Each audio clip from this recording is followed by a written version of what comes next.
Hello, my friends, and I'm so excited for you to join for today's episode because we have Allie Mason, who is the founder of Something Greater Social, where she has managed over 40 social media accounts across 20 industries since 2013. She works with entrepreneurs, government organizations, celebrities, industry experts.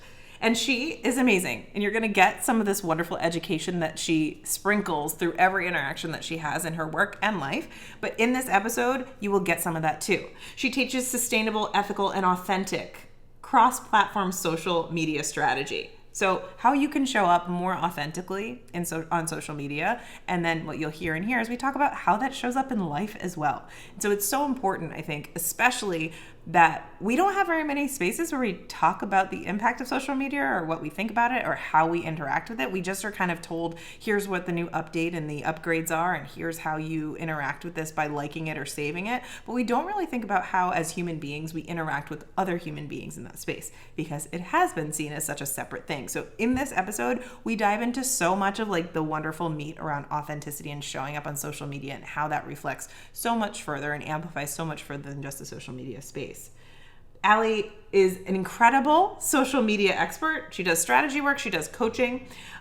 She was a yoga teacher. She talks about that. Is in the yoga space for sure. There's so many incredible aspects of Allie that I'm just so excited for you to get to know. She is a true joy, and I hope that you get something out of this. If you have something that like comes and dawns on you, please let us know. Both Allie and I would love to hear what resonates with you. And you can let us know over on the website at nikkyinnocent.com/podcast. And there's a join the conversation link that you can press and leave us a little comment. If you follow us on social, feel free to drop a DM and let us know what you thought of the conversation.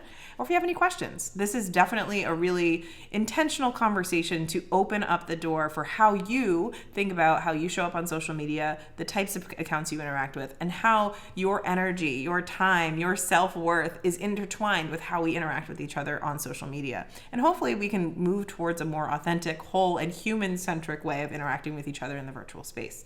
So without further ado, here is the wonderful Allie Mason.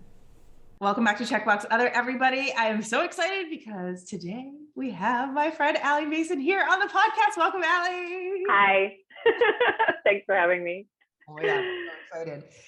I will tell you, I've been nerding at it. Before we actually got to like meet, I've nerded out about you for a while. I feel like it's been years and COVID makes it feel like decades. But for you all to know, Allie and I finally got to like meet each other in person. What was that, like a month and a half ago? And it was, it's one of those feelings that just brings light into what has felt like a pretty dark time. So I am so excited for you to be on the podcast, for everybody to get to know more about you. And so first, pass the mic over to you. I'd love to hear what I like to talk about as like the Cliff Notes version of your journey, aha moments, twists, turns that have led you to where you are today. Oh my gosh. I mean, that's a tough one because it's like, how far back would you like me to go? As far as feels good to you. As far as feel good to you. I mean, really like the present iteration of what I'm doing, I feel like goes back to when I was even probably in elementary school. The root of kind of like my beliefs and my values really ties back to a lot of the experiences I had in childhood. Growing up with a single mom who was chronically ill, who had mental illness, and growing up in poverty, not having access to a lot of the things and that our family needed, and realizing at a really early age what it took to survive and to thrive. So, being 8 years old and having a newspaper route, selling very ahead of the curve. This is 1994, we're talking, selling organic, sustainable tomatoes I grew in my backyard to my neighbors for $5 a pint. Look at you, businesswoman. Talk about high level. I mean, can I have some of those tomatoes? Are you still making them? High ticket tomatoes.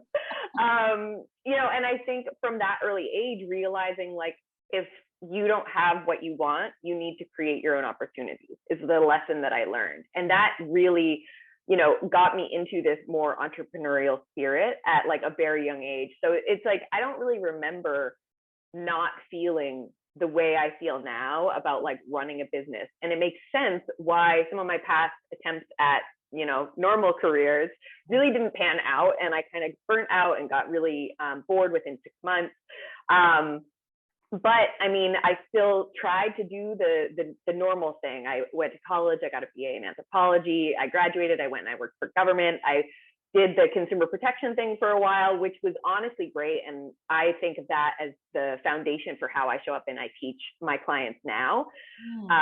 Doing things like breaking down legislation into a 9th grade reading level was one of my jobs. So now I use that same skill to talk about why you should do certain things on Instagram, why social media marketing strategies work the way they work. And then that led me to journalism school, which gave me, again, another lens to look through where, you know, humans are centered in the storytelling. And I think that that is a really big difference between some traditional marketing and the way that this kind of like new wave of mostly, you know, female and femme-driven marketing is going and is being led, is by this drive toward really centering people in the process of marketing versus, you know, the typical old manipulative kind of tactics. And then when I moved to the US in 2013, after I finished journalism school, worked in journalism for a little while, and then realized I really was not emotionally cut out for it, I wound up starting my own social media business. It's taken on a few iterations since then, but now, you know, we're almost a decade in. It'll be a decade next fall. And I'm doing mostly coaching, consulting, and that kind of thing. So, I mean, the experiences that I've had between, I mean, even childhood and now, I feel like every single thing I've done to figure out a way to be more resourced than I currently was just has such a huge impact on not just how I show up and I do my work, but also how I understand the interplay between like real lived experiences and the desire to maybe go out on your own, make your own money, start your own business, and that kind of thing. Yeah, I love that so much. You know, it's so interesting because so many pieces of your more kind of traditional doesn't even feel right, because that's not necessarily what we're just talking about, but like your resume have built on themselves in such a way that it feels like they were all meant to culminate to where we are right now, as we're talking about, you know, the world we're in, not just your individual journey of how the fact, like, we're all in this space where we have to kind of be sharing our own stories or else they won't be heard, especially those of us who have been historically excluded. But even those who have kind of been in the spotlight, there's been a very kind of two-dimensional way that we talk about each other, and we talk about interactions, and we talk about our value and worth.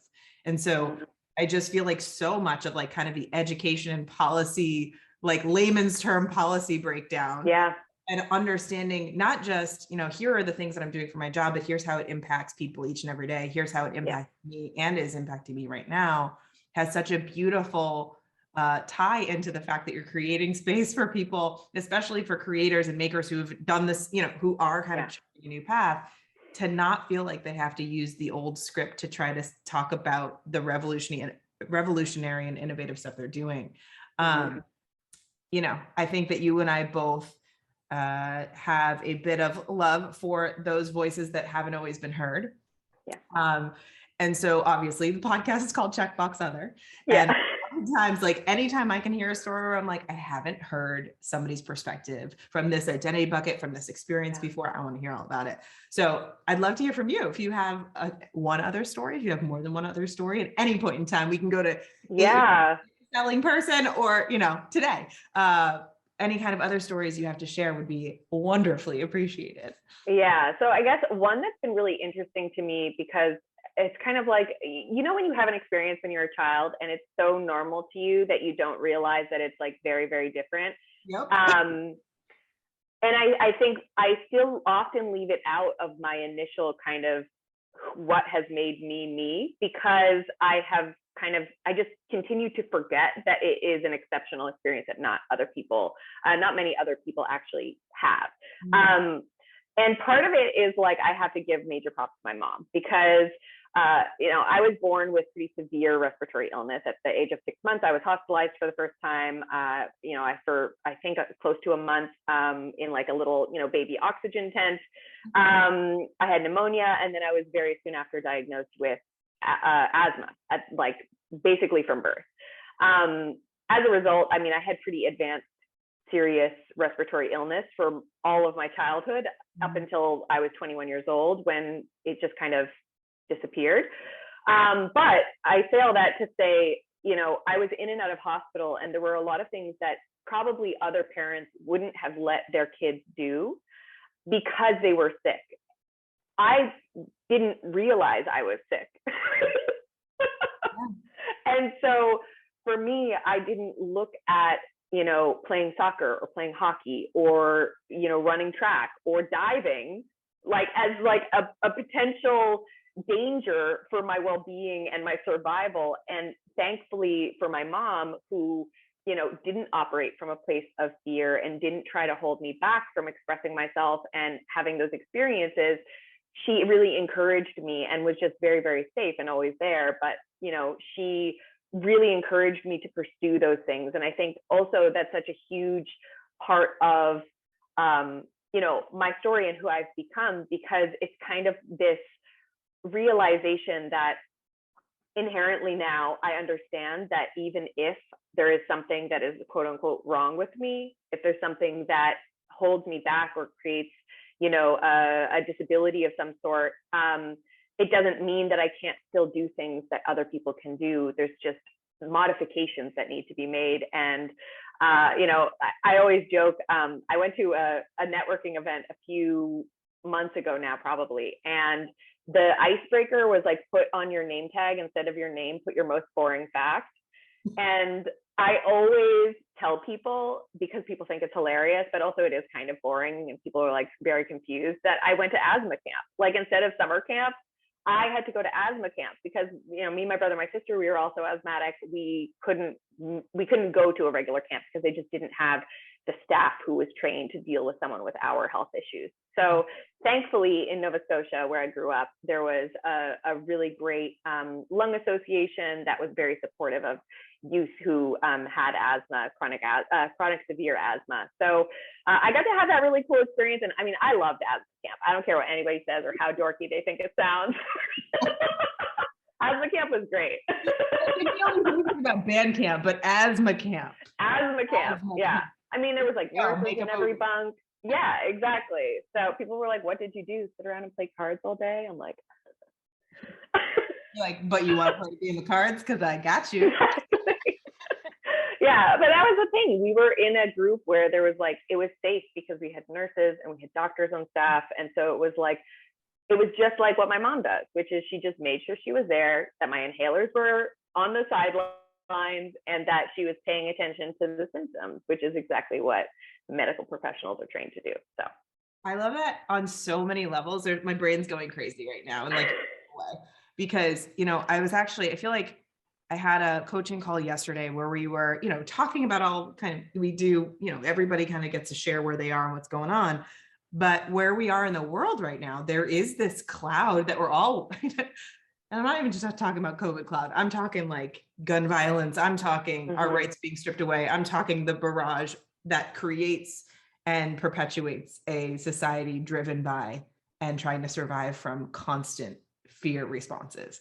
Yeah. And so, one of the things that is so, I don't know, I guess just built into the way that we're being told to operate from all the external marketing messages is that we need to just keep working harder to push through that fear, rather than what I'm hearing from you and your experience of what is survival, true survival, not survival, social media inundation of the news survival feeling, but my lungs might not be working okay right now. That the way to do that, you can actually do that without centering fear, without creating a crisis in every moment, that actually creating a space that fits and supports any kind of vulnerability that is in play, is not necessarily this huge undertaking. It's not something that is a huge distraction. It's just being thoughtful in how you curate and create space. to allow for people to be able to be as much themselves in positions and places that can hopefully be more inclusive. Yeah. And, you know, it's funny because I just came back from Europe and there was so much of, it was when we were walking around in Lisbon, I kept thinking, how do people walk or walk around? How do they move around in this space? Because I would, as an able-bodied person, have a really, really difficult time walking around in certain places here. And I'm like, but there are people with all different types of accessibility, vulnerabilities, and, you know, all these types of things. How does an entire city feel inaccessible? And so it's so fascinating to think about, yes, on an individual, like your lived experience, the way that my life was set up was like the thing that, you know, where, yeah, okay, I had to go to the hospital, but it wasn't some thing we didn't talk about. It wasn't something that you were afraid of. It didn't, you know, I wasn't afraid to live life, but it was something that was just normal, that when there's a challenge, you create space for being able to overcome that challenge, or at least operate alongside that challenge and kind of keep moving forward and allow other people in. You know, it's not like you got to stay away. So, you know, and there's a part of me again that feels like so much of how you've made the decisions in the adult life that you're leading and living and the work that you do is creating space for other people to kind of be like, oh shit, this is the way you can live. So, you know, how do you feel like that? You know, I feel like so much of it is fear driven. And I feel like when, especially the messaging that you bring into a space that, you know, so many of us grew up. Does that feel right? I don't know. So Facebook started in 2004. I feel like at that time I was already grown up in my mind, but you know, in a space where we had very distorted ways of connecting with each other. And oftentimes what we're experiencing is that social media has been a very kind of fear-driven space that has created kind of distorted ways of viewing ourselves, viewing the world, and viewing kind of where and how we can fit in it. And so I'd love to hear. Can you hear that? Yeah. I'm sure what it was. There's all of a sudden a biker rally outside my house in the suburbs next to a children's playground. Anyway, so I'd love to hear a little bit from you of how you hold space to create more abundance in a space that does seem to be in a place around fear and constriction. I think, you know, the experience that I had as a child really allowed me to see possibility and opportunity out of anything, right? It's like growing up without access to finances, growing up with you know, probably that was my biggest fear more than anything, was like food insecurity. I have memories of worrying that there wasn't going to be enough for me, so eating very quickly so I could have seconds. But like, I didn't experience, like, I didn't think that the food insecurity was going to play out in a bigger way in my life. It was like, cool, the dinner table, this is do or die. Yeah. Everything else is negotiable. So, you know, I think learning from a really early age how to see opportunity, and that like actually identifying opportunity and being a problem solver is a skill that can be honed and strengthened.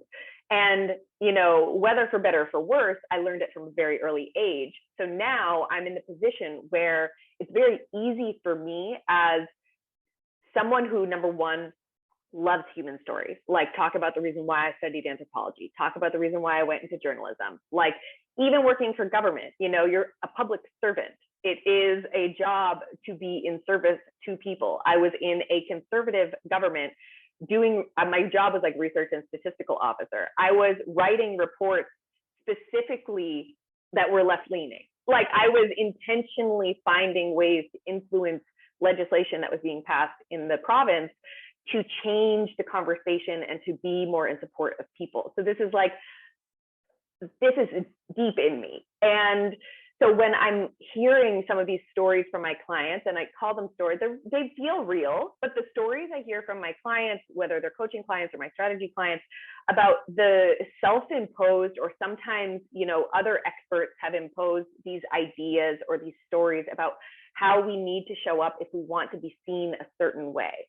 And I think for a lot of people, they take what they hear at face value, because social media can feel very like mysterious and overwhelming. And for the vast majority of the years that we've had access to it, the companies haven't been super open about how they work and what the algorithm does and what it controls and what measurements it's taking. And, you know, all of these things now, thankfully, they're starting to be a little bit more transparent about it.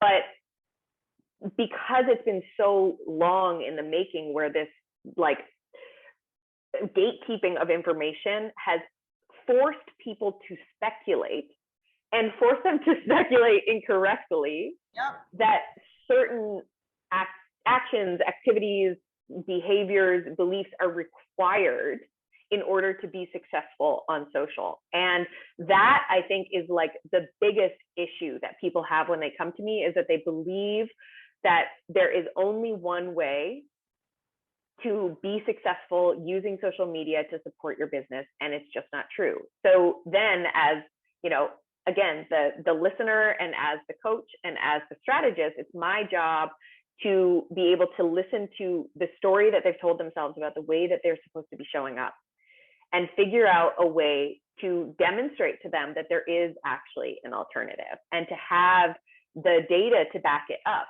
And so that's where, you know, the running a social media agency for 8 full years, where that was like my full-time gig, social media management. I was on 40 accounts in 20 industries, working with up to 4 million followers, as small as 0, starting at 0. You know, so I have experience with the just a humongous range of like different types of social media accounts and experiences as a result. And so for me, what's really important is people are likely to listen to you if they trust you, right? Like if I just said to you, you know, if you really want to be successful on Instagram, you really have to, I don't know, post 4 times a week. I just made that up, right? That's not a rule, but I'm just making that up just for the record. It's a disclaimer.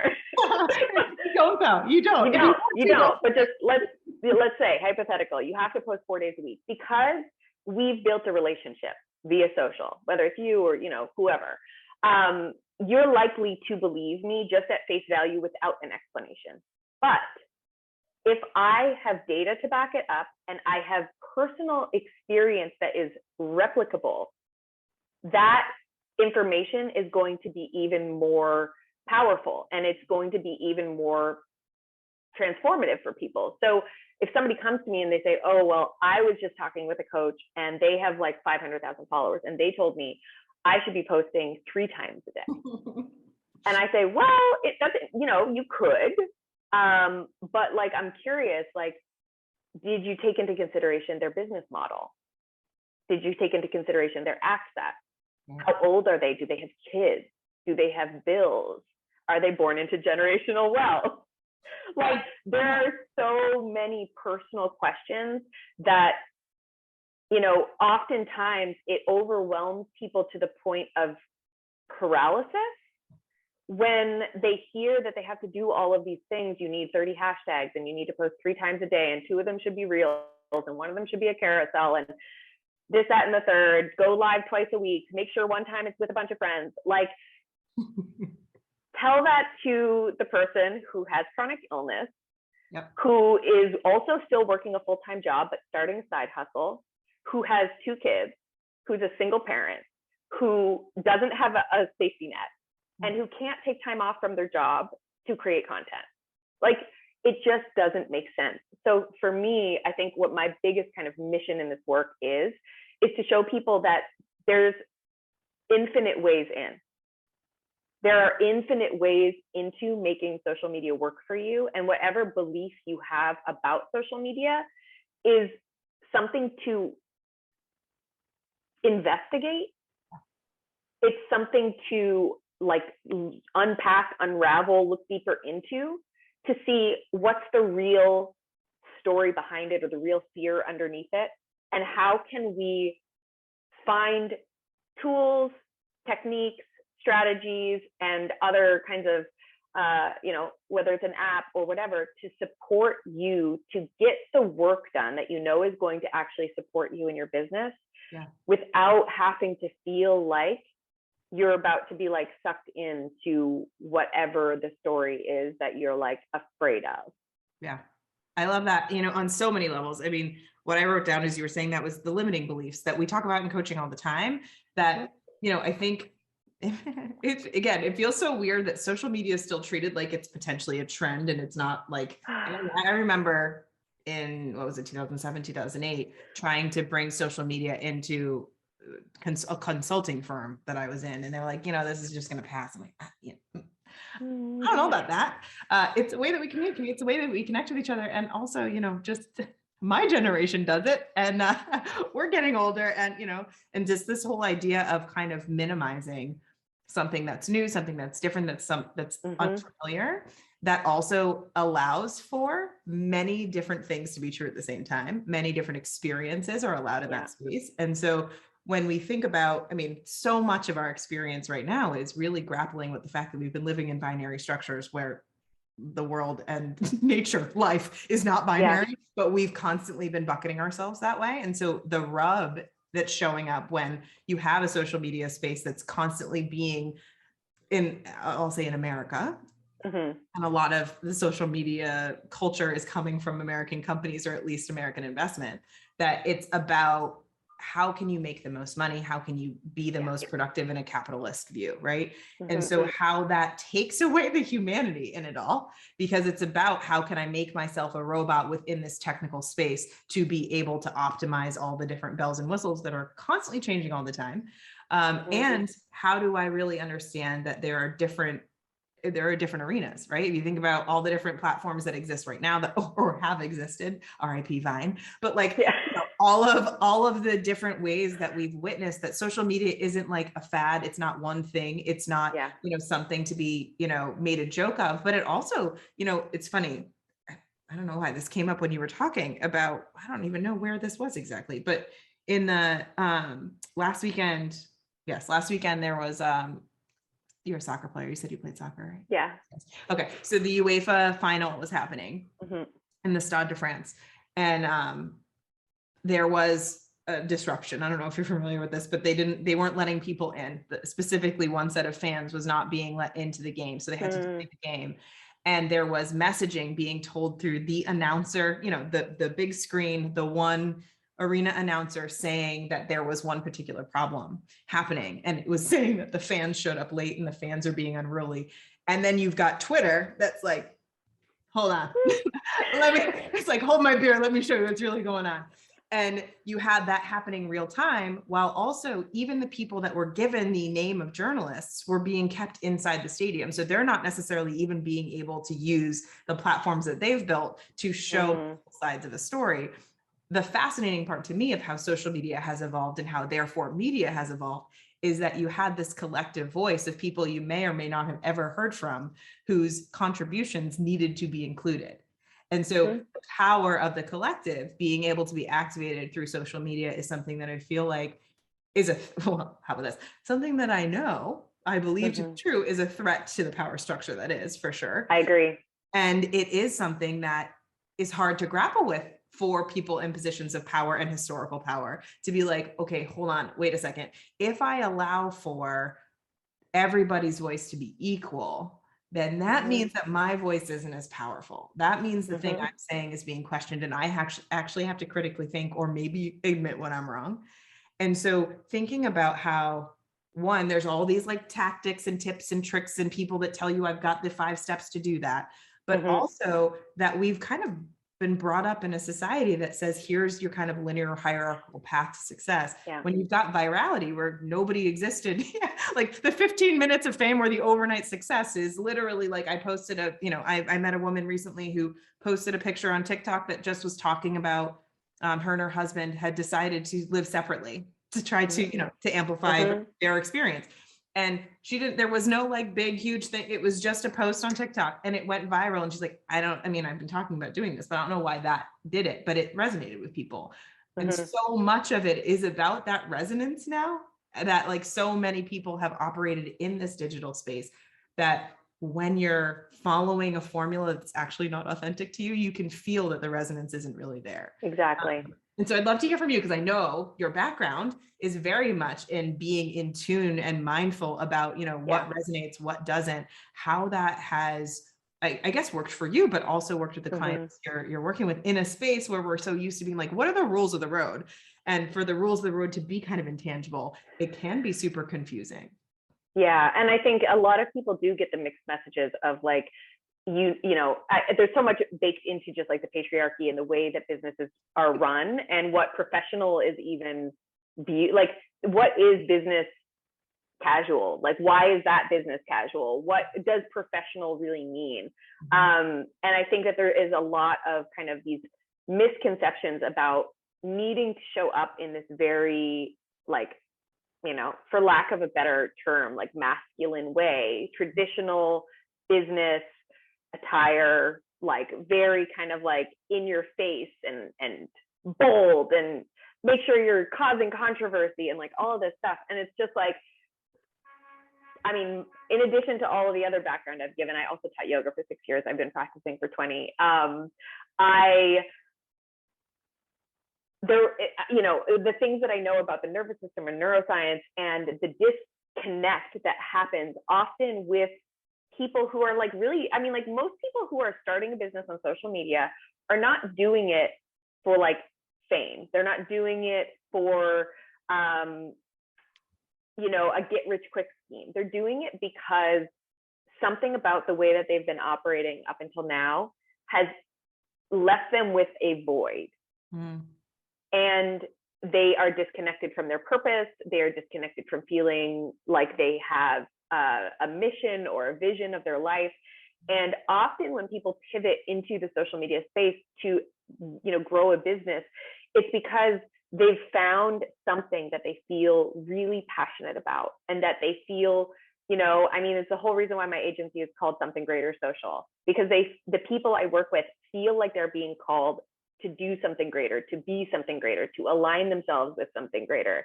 And you can't have manipulative marketing. You can't abandon your authenticity. You can't, neglect your integrity and expect to still feel that feeling. And if that is your primary, if that's the reason why you left your 6-figure job, or, you abandoned the traditional security of your 9 to 5, like a lot of people are putting real livelihood and comfort at risk by making the transition to having, their own business and being an entrepreneur.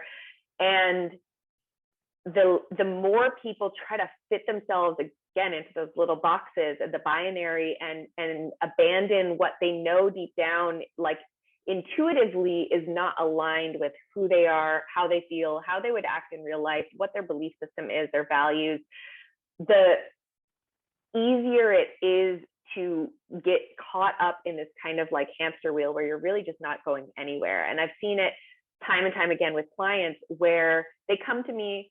I tell people I have a tendency to attract people who hate social media. The people who I work with are like, I hate it. I wish I didn't have to be on it, but I understand that I do. But I just know that I hate it and I don't want to be doing this. And I'm like, okay. But part of the reason why they hate it is because they don't understand how social works as a machine. And this was the same approach that I took when I taught yoga as well, was like, let's look at our body like it's a machine. All of us biologically are built generally in the exact same way. We all have a nervous system. Our nervous system controls our organs. It controls, our hormones. It controls our energy levels. And there are things that we have that are scientifically proven and research backed that we know help make something go more smoothly or change the way we experience something in our own body. So how do I take that and I apply that to social media by deeply understanding the way the apps actually work, the way the algorithm works, how you can actually change what you see based on what you engage with. And so I have a lot of people who come to me and they're partly aggravated because when they go on their feed or they're on their explore page, they don't see what they want to see. And if you're not super active on social, they'll show you like random stuff just to test what you're into. And it'll often be things that are really popular. And sometimes what's really popular is actually like really upsetting and dismissive or divisive. So you want to really be coming into the social media space with a lot more intention, with a lot more kind of awareness about how all of your actions on social, even if it's just spending time on a post, You don't have to like it. You don't have to comment on it. You don't have to share it or save it. All you have to do is look at it for a little bit too long.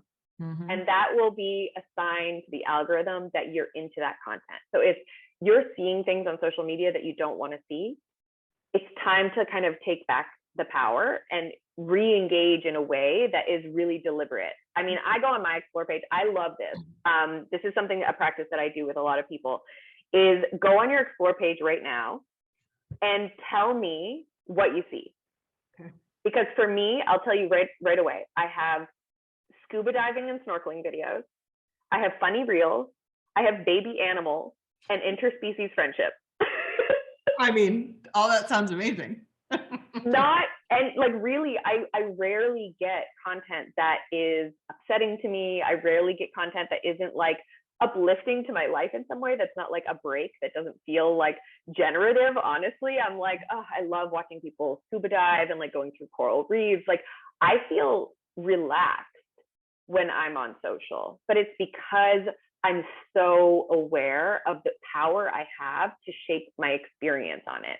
Yeah. And I think that's really the work that I do with clients as well. When they come to me and they're feeling that boxed inness, they're feeling stuck, they're feeling like there's only one way to do things. It's like, well, like, have you considered that maybe if you do something with a little bit more intention and a little bit more awareness, you can create a different result and a different experience that is going to give you the outcome that you want. And that's going to help you to kind of manage the feelings, because at the end of the day, social media is still designed to create chemical responses in our body in a certain way, and trigger dopamine and all of that, you know, the reward center in our body. So there is real biological impacts that are going to happen regardless of how well you use it.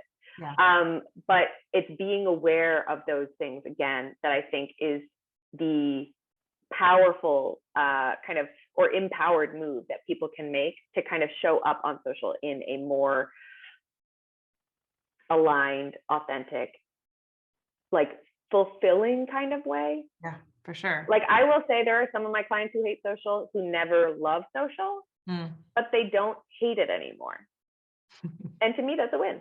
Yeah, that is a win. You know, it's so funny because I think there is a part of this that, God, I wrote down when you were talking about earlier, what kind of professional look like and how we kind of show up in the world and what we're expected to show up in the world. That's how we're supposed to filter our versions of ourselves so the world is palatable. And I just think of Don Draper. It's literally the anchor that I use, because Don Draper isn't a real thing, isn't a real person. And even Don Draper couldn't stand Don Draper. So like, it's one of those things that even the people that appear to be successful within those confines are being choked of their humanity oftentimes. Yeah. And it's so fascinating to think about how,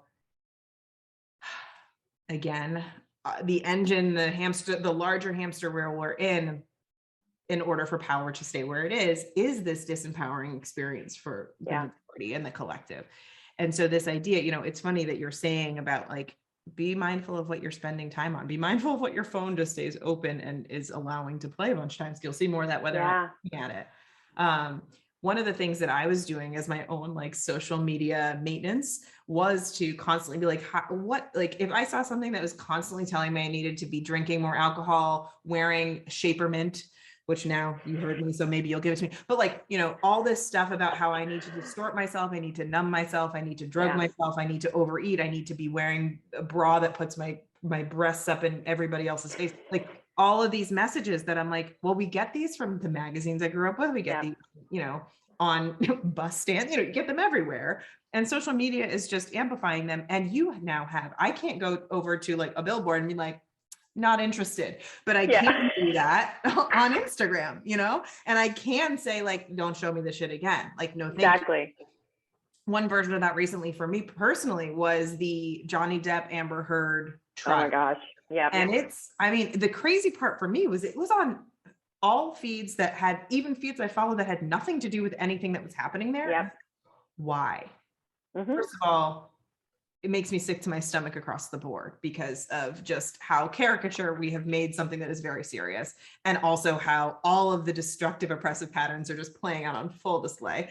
And so it was such an interesting thing that I was like, I don't want to unfollow this account, but I sure as fuck do not want to see these people's faces anymore.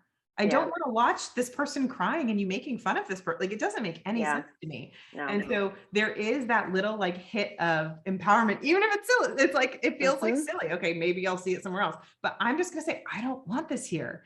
And that power of actually even just tapping into myself and be like, do I want this? I don't want this. This makes me feel like crap, is an exercise that, yes, works on social media, but also is then a contagious thing out in your life where you're like, I actually have the choice to set boundaries of where I want to be, who I want to interact with, and what kind of information I'm consuming, what it's doing to me and for me, and who's benefiting from it. Because oftentimes we're not, again, not encouraged to think critically, and we're not encouraged to believe that we actually have the power to make the decisions in our own lives. We're just kind of being swept by the tide, whichever way it wants us to go, and just deal with whatever emotions come with it. And so I think there is a lot of power on not only just like what you're deciding on how you post and how you like show yourself in social media, but how you interact with it to then define. And again, I think of it as an evolving thing, which it sounds like a lot for your clients as you're talking about this, but like social media is constantly changing. They're just like the world is constantly changing, and you have to keep kind of doing your own little versions of spring cleaning to make sure it feels like where you want to be right now.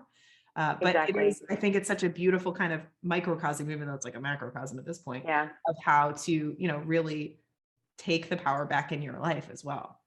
Yeah. And I mean, if you think of it, even like, you know, the comparison between the body and social media, like as machines, like let's also compare it to a car. Your car, your home, your body, all of them require daily maintenance. And in the exact same way, your social media is like no different, really. And, you know, one of the things, and I think that this really stems from like traditional marketing, because it, like you said, on a billboard, like I don't get to interact with that. Also, I don't have access to the people who made that billboard. I don't know what advertising team created that billboard. I don't know who the head of marketing was. I have no idea who wrote the copy. But on social media, we are, you know, it's 1 degree of separation, not even like 0 degrees of separation. You are directly connected to the people who are creating that content on, like, granted, obviously some big corporations, they have big teams and brands and blah, blah, blah, whatever. But like, speaking about it from the perspective of like the work that you and I do, we're working mostly with service providers who have their own personal brand. And, you know, we're working with people who are kind of trying to figure out how to be people, just like be better people, be more aligned people, be happier people, be more fulfilled people. And I think that that's honestly, like, because of the traditional marketing landscape, that it's like, let me rewind. It's like when the internet started and the very first website looked like magazine pages or newspapers, right? And like, there wasn't, I don't even remember if there was scrolling. Like, it was very odd and very like one-dimensional and really not very nice to look at. And that is kind of the way that technology and innovation happens, is that the next iteration is different, but looks really similar to the last thing. So social media, again, like you said, even though it's been around now for like 20 years, ish, we are really only starting to see now this kind of true shift and embracing of social media as being distinct and different from former marketing techniques, practices, etc. So when we first started, we're seeing things that look very much like ads. But now, if people in social media marketing and who do this kind of brand work know that often the content that performs the best for a brand is the stuff that doesn't look like an ad. The things that work best for people who are trying to promote an event, like ask anyone from here to anywhere in the world how well promotional graphics perform on Instagram. It's like, without fail, you put an event flyer on Instagram and it's going to get like 6 likes, if that. And it's just kind of like you have to reconceptualize and be open to the application being different, because now we're not talking billboards, we're not talking TV advertisements, we're not talking, the many to the few. Or the few to the many. We're talking the many to the many. And like often we're talking one-to-one. Yeah. So it's like, it's a totally different treatment. And what I think, I talk about this often, but one of my big kind of core values in my business is reminding people that like social media, as much as people say social media isn't real life, it's only the highlight reel. I think that phrase is a little bit dangerous, because it actually takes away from the fact that there are real people running these accounts. And for a lot of people, this is real life, because their income is on the line. And under capitalism, we all have to think about that.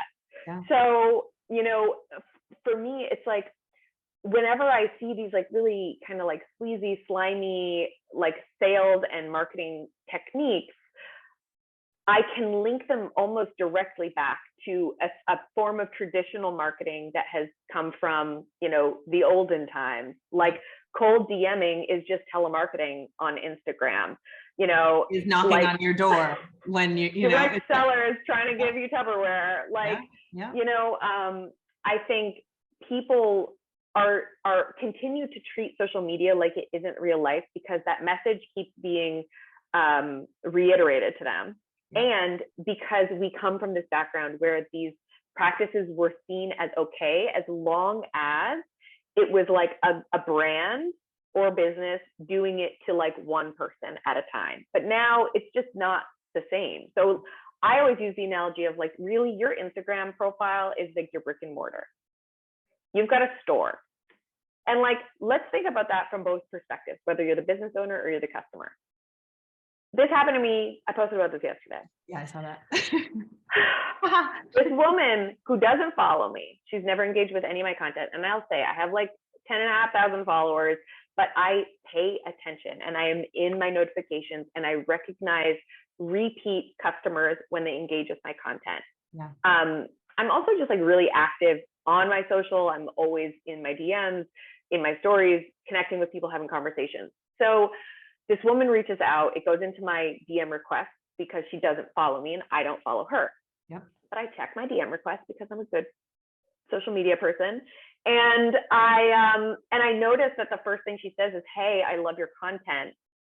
Why do you think this video of mine got 44,000 views, but none of my other ones did? I appreciate your opinion. Bye," basically, like summary.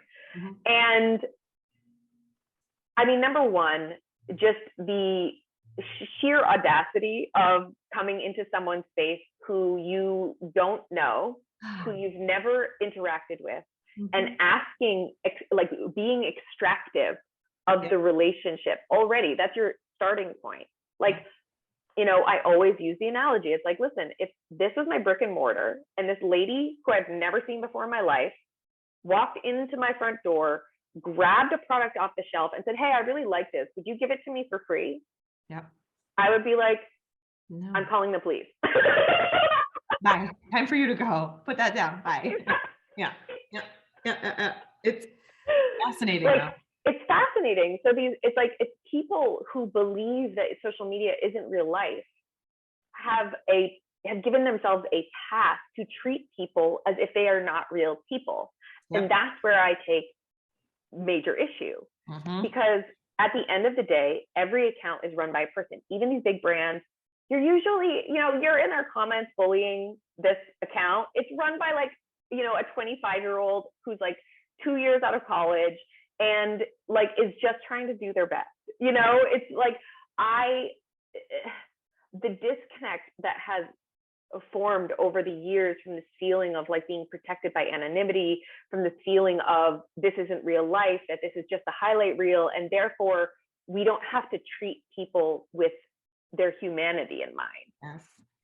Therefore we can just ask and take and ask and take and ask and take and never offer anything in return. Not even so much like a follow really doesn't take that much work. Pushing one button once Yep. Yep. Yeah. It's funny. There's so many things. I wrote down so many notes as you're talking. I feel like there's a part of this that ties so much into, yes, our extractive culture, consumerism, the belief that you can have what you want without paying for it. And disturbingly, in the spaces where I've been around people with more net worth, that belief is more active than it is for folks that are not traditionally wealthy. And so that is bizarrely creates a belief that, well, if you are well off, therefore you don't have to pay for anything. So to then perform as though you are doing well, you assume that you don't have to you don't have to pay for anything. Is its own thing.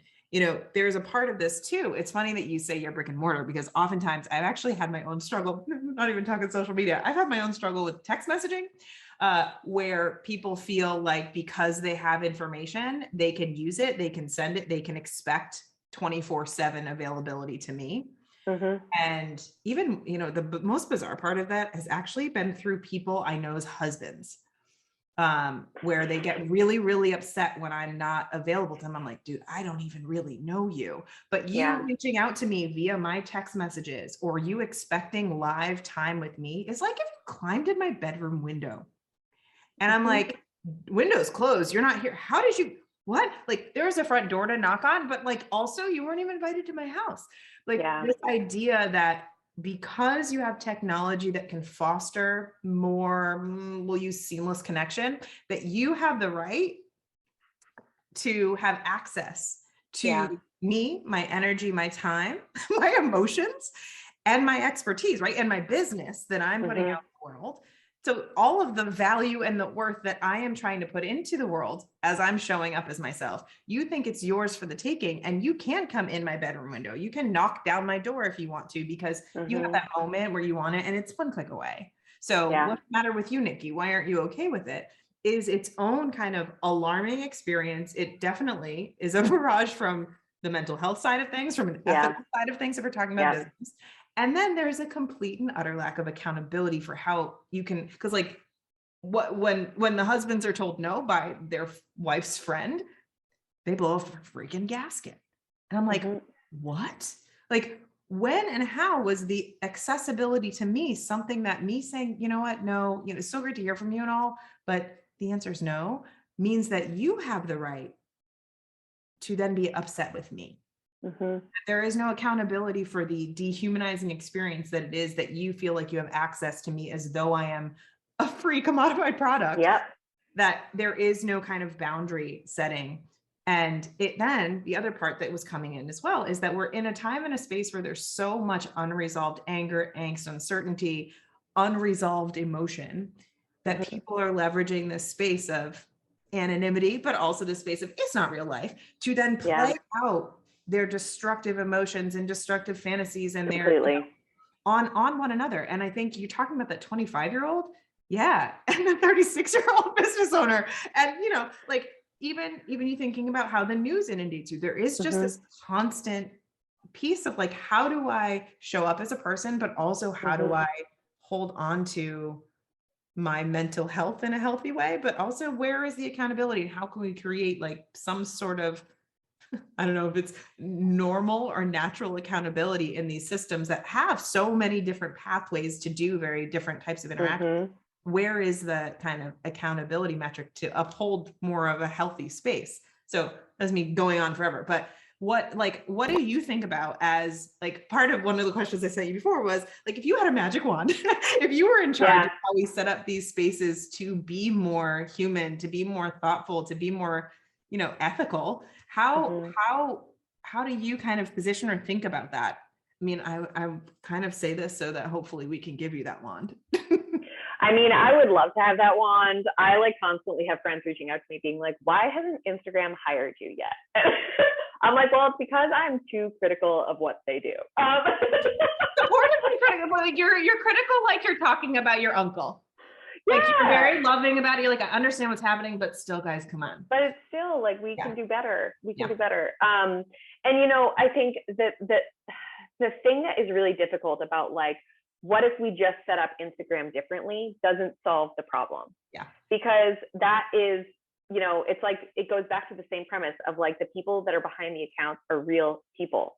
And what we have is a social and cultural problem. Yes. Where the way that people are being brought up, socialized, indoctrinated is through what is, sometimes it's like I'm in my own little bubble of like, I live in New York City, all my friends are in therapy, like,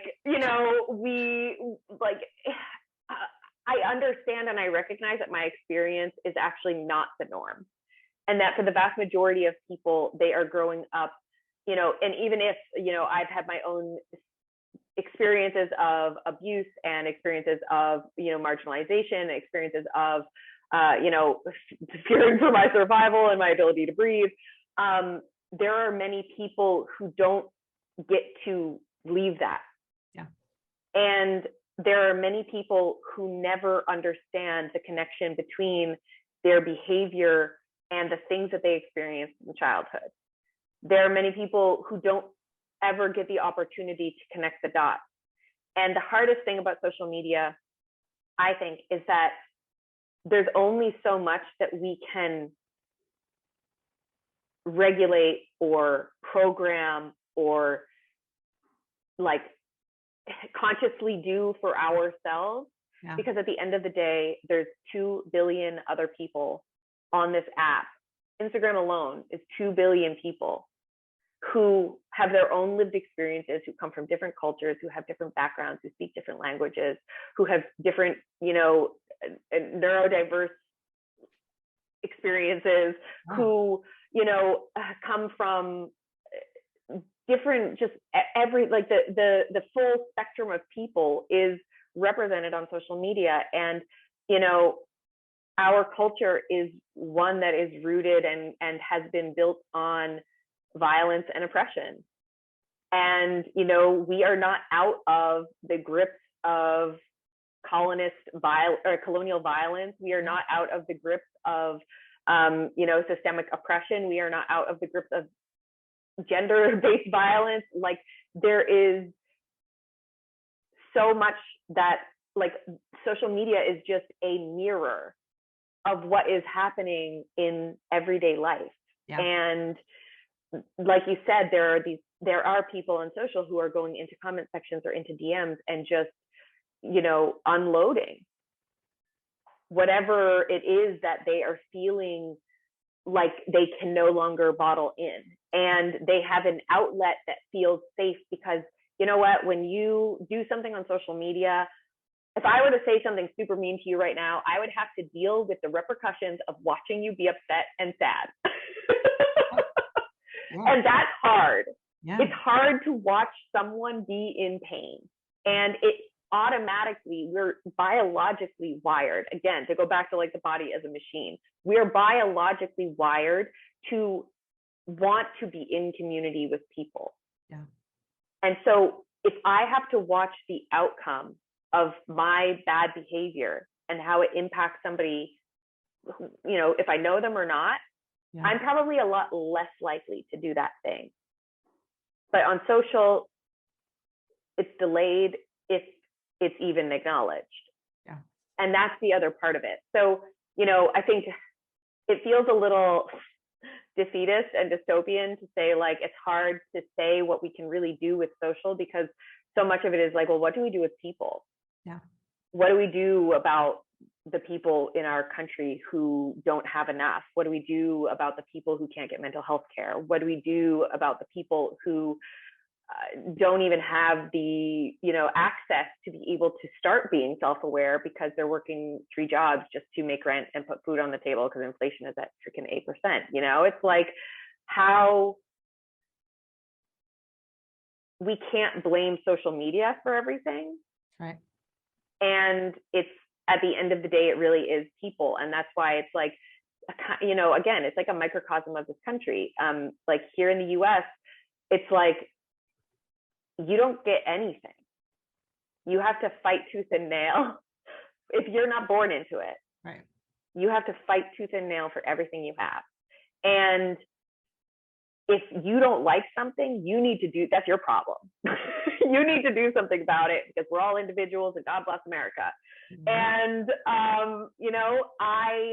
it's unfortunate that is kind of the solution to the problem on social, is if you don't like something, you can block somebody, you can restrict them.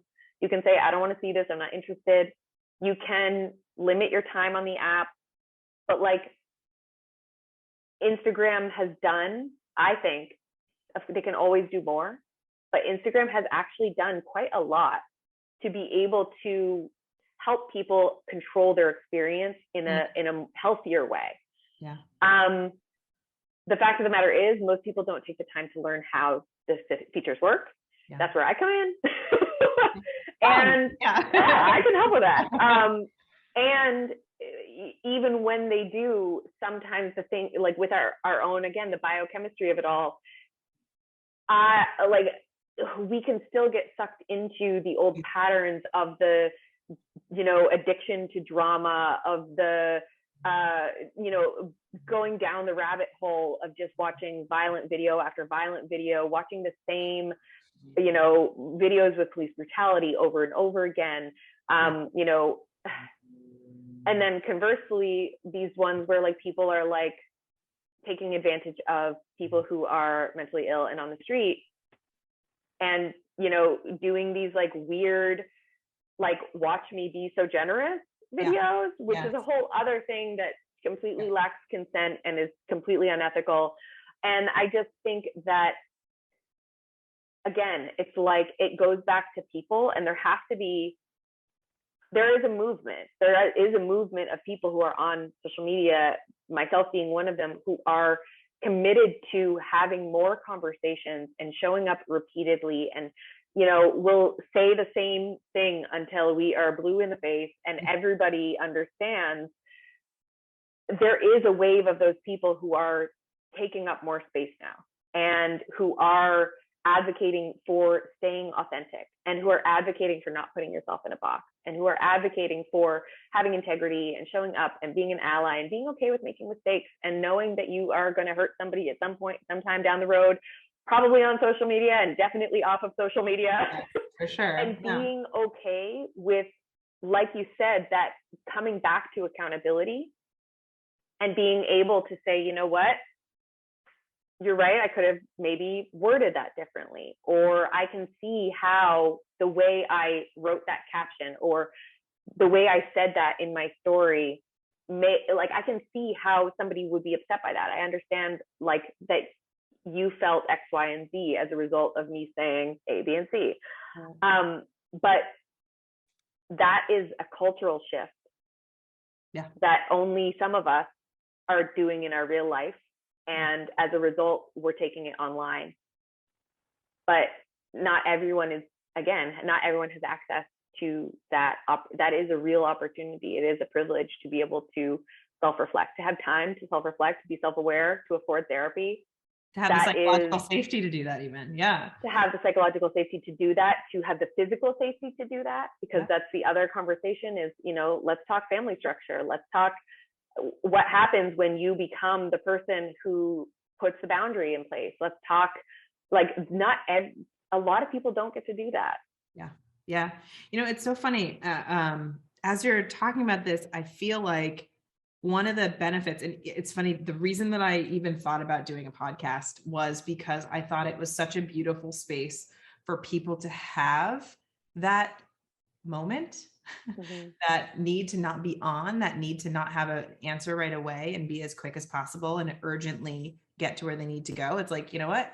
Those of you listening now, you get time to listen, process, think about, what do you feel about these things? What do you, what feels right to you? What doesn't feel right to you? What's making you feel uncomfortable? Where do you have questions? All of those types of things. Social media has the opportunity, and very much has created a space where you have the opportunity to witness things you might not see, have the opportunity to think about things differently. And so there is such a beautiful space that social media creates, that's separate from the need to be immediately responsive, especially as the person consuming the information. And so there is an opportunity to really model for yourself that you have the ability to have that level of empowerment where you're talking about with like, I'm not interested in this, but also, how and what and how you curate your feed, how and what you do in comment sections, or, what you allow yourself to witness and what you allow yourself to interact back with. I think there's a huge part of the idea that in a comment section, everybody should be responding all the time. But if you're coming and you're being violent in my comment section, it's not my duty to diffuse you, to take care of you. And so being able to watch yourself show up in the same way, hopefully you get to kind of map that stuff in the virtual space, in the human interactive, tangible, three-dimensional space, being able to kind of build those skills, build those muscles to be able to interact with people and make it through difficult situations, make it through those moments where you're like, shit, I just said something terrible. How do I, how do I repair what I just broke? Or you just said something that really broke a part of me. Can we talk about that? Yeah. Allowing those things to not seem like, okay, well, this is where we do that over on social media. We don't do that in real life, or social media is not real life. So therefore I don't have to show up like a full, whole person. I don't need to try to heal anything. I don't need to try to repair anything, because those are not even real people on social media. And I'm not even a real version of myself. I'm an avatar. I'm a sim over there. So whatever, And so those I love so much, as you're talking about, like, it's not social media, but I do also see that social media is such a wonderful opportunity to practice without feeling like you are in the spotlight, and practice the behaviors of like, how would I want this to feel for me? But also how is that person showcasing what and how they want to be interacted with, rather than this is what I want to do, so I'm just going to do it. Being able to kind of practice human interaction via social media gives you a wonderful buffer, practice zone. And, even just watching how other people do it can be also very helpful too. Yeah, I totally agree. And, I think this is a conversation that a lot of folks in social media have frequently about, so many people have this like goal to go viral. People I just want to post to go viral. I want my account to go viral. But the thing that people don't realize is when something of yours goes viral, you are visible to sometimes millions of people, who many of which will have their opinions of you. And some of those will decide to share it very openly and aggressively in your comments. So, it's also, I've spoken often about kind of like, yoga is a vehicle to be able to understand and exist within your body in a different way. And social media is a vehicle that allows you to kind of explore your own personal behaviors, responses, triggers. And, I catch myself in it often. Sometimes people will say something and I'll think, what do they mean by that? And it's an opportunity to say, you know what, I'm going to give this person the benefit of the doubt and just ask, what did you mean by that? Could you elaborate more? Can you say more about that? And it's an opportunity to really also look at those people who are saying some of the really nasty stuff and practice not internalizing it. Practice not taking it personally. Practice understanding that that person is making a judgment on someone they don't even know, on one piece of content that they consumed for 5 seconds, that they probably didn't even watch the whole video or didn't even read the whole caption. And they just went straight to the comment section to sound off because they have something else that triggered them from what they saw. And so it really is, like you said, this opportunity to kind of practice in so many different ways.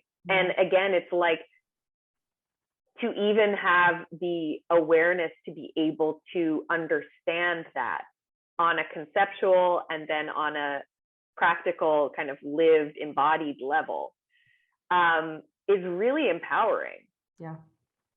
Yeah, very much so. It's, it's beautiful. It's beautiful. And it's also like, because you talking about that reaction and having it roll off your shoulders, practicing how those things can roll off your shoulders.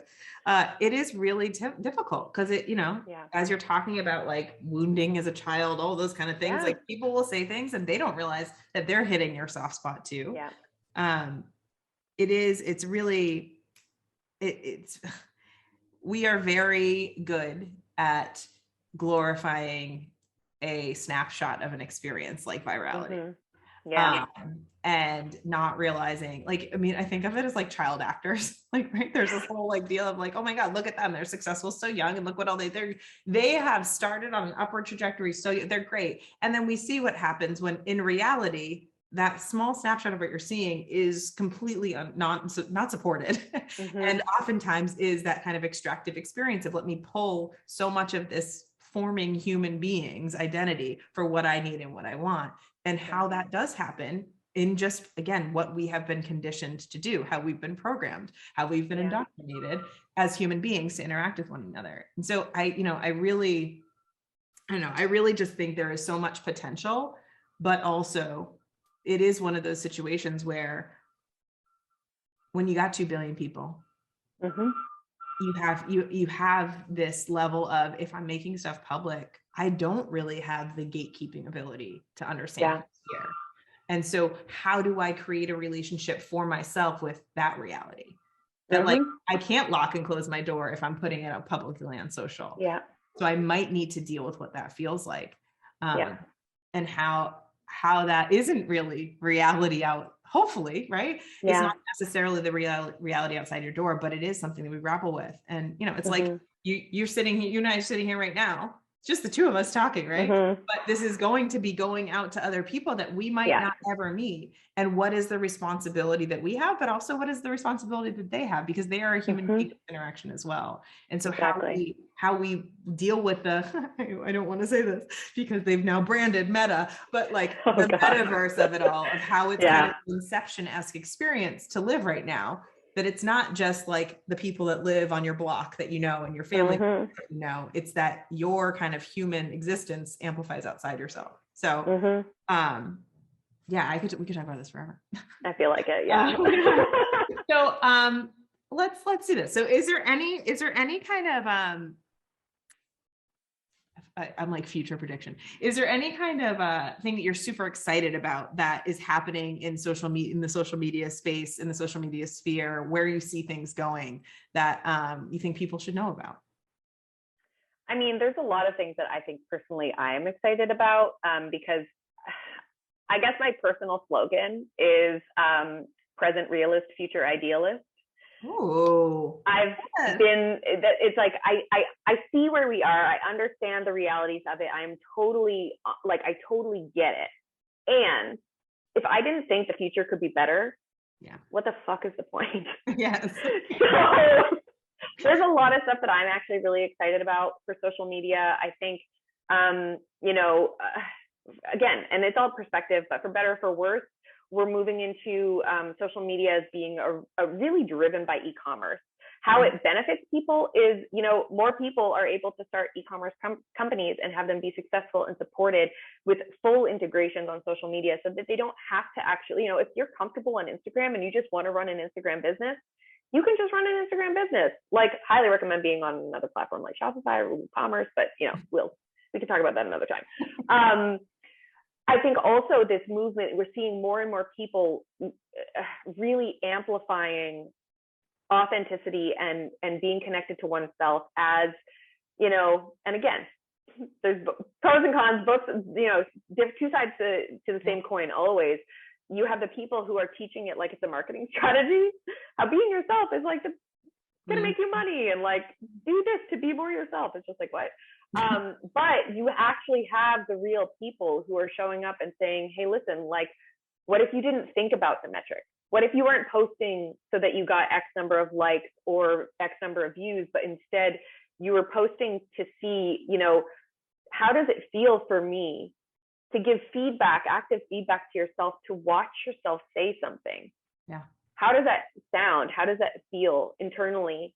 How does it like stir your heart? Does it make you excited? Does it make you feel small? What if we used the content that we're creating as a more intense mirror than what we get? I look that way because I have a mirror right there. Than what we get in real life. I look in a mirror and I can really only see my physical body. Yeah. I look at the content I create, I can say like, wow, I look like I seem tired. Maybe I should take a break. Or, I was super excited when I was talking about that, and I got really passionate. Like, maybe I should talk about this a little bit more, or like dig into why it is that I get so excited about that thing. So, I think there is a little bit more of this like general movement toward also like the more candid nature of social media, like not having it be so curated, not having it be so controlled. I think, thank TikTok for that, because it was already happening, but I think TikTok really expedited the process. Sure. And it's starting to trickle into Instagram, thank God. But again, it's like there's a culture on Instagram that's a little bit more done up and, a little bit more curated. So it's going to take some time to transition, but we are starting to see it. I'm excited about that. I'm excited about people being able to show up not made up. I'm excited about people showing up from bed. I'm excited about people like, sharing their ups and their downs. For me personally, you probably will never catch me full blown crying on Instagram. You won't. Not because I think it's bad, but just because I don't want to do it. Right. And you're not necessarily doing it when you're interacting with people on a daily basis either. Exactly. It's not where I go to cry. I don't go to public to cry unless I'm on the train and it happens by mistake in New York, but nobody cares anyway. So nobody pays attention. I'm excited about that. I am really excited about this move towards more transparency, toward explaining how things work, not just telling you to do something for the sake of it, but saying, this is actually the mechanics behind it. This is how the machine learning works, breaking down the insights and being more honest about like the numbers that we do see, what they even mean. I love the movement towards CEOs stepping into the spotlight on social in these bigger companies. Like, love them or hate them, I'm obsessed with the fact that Adam Mosseri shows up almost every week and doesn't ask me anything. I don't care if it's staged. I just like that at least he's doing it. Yeah. I don't think it's visible. I don't think it's fully staged. I think some of the questions are staged, but and I think that this understanding, we're getting to this place where now people are starting to see, like, through data, that you don't need to be online all the time. Yeah. You can take breaks. You can step back. You can post a couple times a week and still have impact. And, it's not all about social media. It's about what you're building that is coming through social media. Yeah. It's about like the business itself and the foundations of what you've created. I like to tell people it's like 95% the product and 5% the marketing. Mm-hmm. Like, yeah. Whatever you see on social media is only 5% of what you should be doing offline to make your product or service better. Yeah. So. And I love the idea of kind of leaning more into the things that make you excited, lean into those things that put you up. I mean, it is one of the key things that I work with every single client on, where I'm like, we are taught to do all these things that are like nails on a chalkboard, create resentment. Like, what if we just paid attention to the things that really lit us up and leaned into, let our social media selves be those versions. So then that amplifies itself through the feed that we have, through the interactions we have. So and gives us energy. Because let's be honest, we've been using it in so many places to just survive right now, that if we could create places that actually give us more instead of stopping it from us, we'd be in a much better place. Well, I just want to say thank you so much for coming on. I'm so excited everyone got to meet you. Where can everyone follow you? On Instagram, Twitter, TikTok, predominantly that Allie Mason. It's 2 L's I-E, Mason like the jar. Okay. Cool. It'll all be in the show notes as well. But yes, go follow Allie. She's got, like, first of all, the other thing I just want to say is she will make you laugh, which I feel like we need more laughter on social media. I feel like we need more laughter in life in general, but I feel like the more we're becoming authentic, the more we actually are getting that joy and laughter that hopefully we can just infuse into more of our lives, because I agree. Oh, that would be a nice thing to help kind of with the levity on that cloud. So thank you so much for joining. Thanks for having me. I'm excited to see you in person too. Yeah, I know, me too. All right. Thank you. Okay, you're welcome. Bye. I hope you enjoyed that episode as much as I did. Allie is such a wonderful human being, and we got like existential, we got deep, we went all over the board talking about social media. And I hope in reality it felt like we were talking about life and how we interact with one another, because Social media, as Allie mentioned, is just a channel and a vessel for us to really understand how we interact with other human beings, how we see ourselves, and how we can build a world that we want to see. So I hope this episode was wonderfully resonant for you, and I would love to hear from you. So if you go to nikkyinnocent.com/podcast, you can leave us a little note there. Let us know what you thought, or if you follow on social, I'm at Nikki Innocent on all the socials. You can leave us a direct message and ask questions. Let us know what you thought. If you have any topics you want us to cover, let us know there. So I can't wait to catch you on the next episode.